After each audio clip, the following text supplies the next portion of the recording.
국회의원들이 입법을 할 때에 가장 근본적으로 뭐가 문제가 있냐면 무슨 일만 터지면 졸속으로 입법을 한다 이거죠. 그것 때문에 지금 나라가 혼란스러운 겁니다.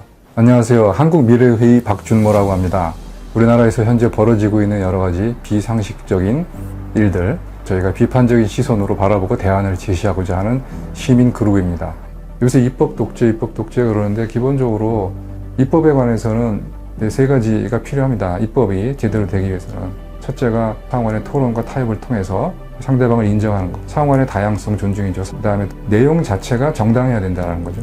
그 다음에 세 번째, 서로 결론에 도달하는 과정에 있어서 서로 간의 신사적인 룰을 지켜야 된다는 거죠. 간호법 제정에만 관해서 보자면은 상대방을 존중해야 된다는 토론과 타협 부분에 있어서 굳이 지금 민주당이 169석이나 가지고 있는 이 상황에서 안 그래도 입법 독재라는 말이 나와서 이 간호법뿐만 아니라 다른 모든 법률을 일방적으로 밀어붙이고 있는 것에 대해 비판의 목소리가 많은 상황에서 간호법을 그 많은 법안의 무더기 속에 포함시켜서 통과시켜야만 할 이유가 있을지 우려하는 겁니다.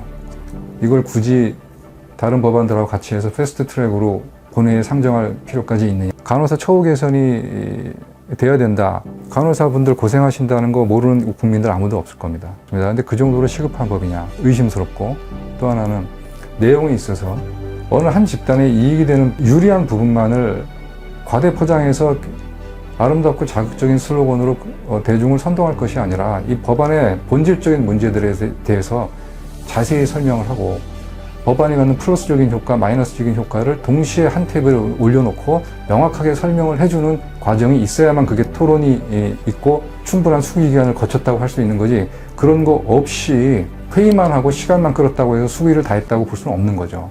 그 취지와 그 진심에 대해서 의심하거나 그것에 대해서 공감하지 않는 국민들은 없을 거예요. 그런데 문제는 그 요구를 관철하는 방법과 내용에 있어서 정정당당하게 또 투명하게 그 내용을 본인들이 불리한 것을 극복하기 위한 제정이다 라는 명분도 좋지만 이 법을 통해서 본인들이 취하고자 하는 목적과 이익 그리고 유리해지는 혜택에 대한 것도 분명히 국민들한테 자세히 설명을 해줬으면 좋겠어요. 우리가 법을 통해서 우리가 혜택을 보려고 하는데 그걸 왜 굳이 설명을 해야 되느냐. 그건 왜 그러냐 하면은 간호사분들을 포함해서 모든 의료인 분들의 대우와 보수는 대부분이 국민 세금으로 충당되고 있다는 뜻이에요. 그러니까 간호사분들이 고생하는 거 알고 처우를 개선해야 된다는 것도 알고 뭔가 자부심을 가지고 독립적인 직역으로서 국민 건강을 위해서 서비스를 하고 싶다라는 마음은 충분히 이해하지만 간호법 제정을 추진하시더라도 이 법으로 그동안에 부당했던 걸 바로잡고자 한다라는 것뿐만 아니라 이 법을 통해서 간호사분들이 어떤 혜택을 추가로 보게 되는지에 대해서도 투명하게 공개적으로 설명을 좀 해달라는 거죠, 국민들한테. 그래야 국민들이 이걸 통해서 이런 문제는 개선이 되지만 또 이런 거는 국민들의 부담이 가중될 수 있겠구나 라는 걸 놓고 판단할 수 있지 않습니까? 김민석 의원이 대표적으로 하신 걸로 알고 있는데, 김민석 의원은 그런 부분에 대해서 좀 설명을 좀 자세하게 해주셨으면 좋겠어요. 그 다음에 세 번째, 국회의원들이 입법을 할 때에 가장 근본적으로 뭐가 문제가 있냐면은 이 법안이 전체 헌법 질서 내에서 위헌인가 아닌가, 다른 법률과 충돌되는가 안 되는가 라는 부분들에 대해서 심사숙고해야 됩니다.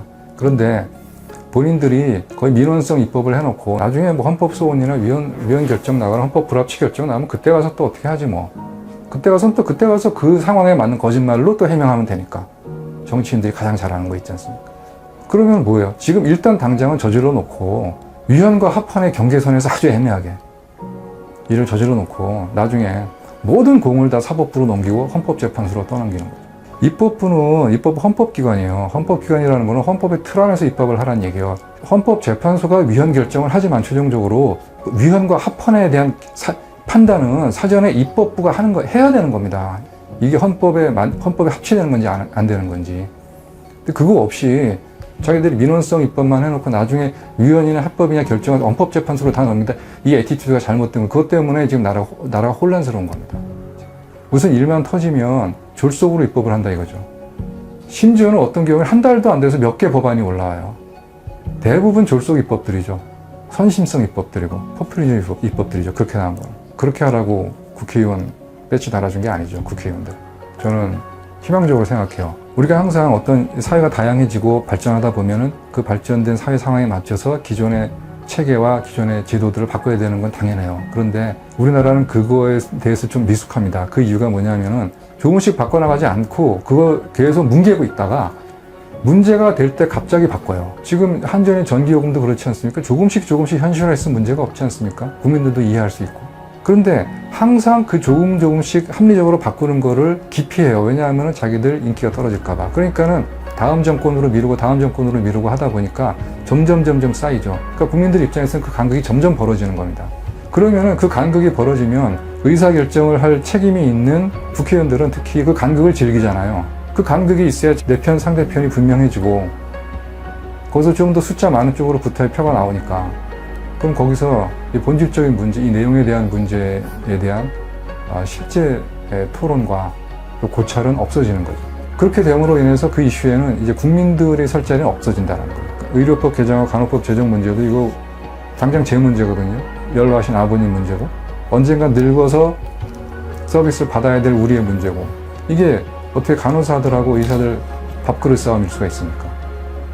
그러면은 제가 아까 얘기했듯이 이거는 의사 간호사 직역 간의 갈등 문제로 해결하는 게 아니라 건강보험 체계라는 재원의 문제, 그 다음에 의료 서비스냐 아니냐 하는 문제, 서비스의 문제, 그 다음에 간호사, 의사를 포함한 모든 의료인들의 문제, 이렇게 세 가지 축에서 같이 접근해야 되는 거죠.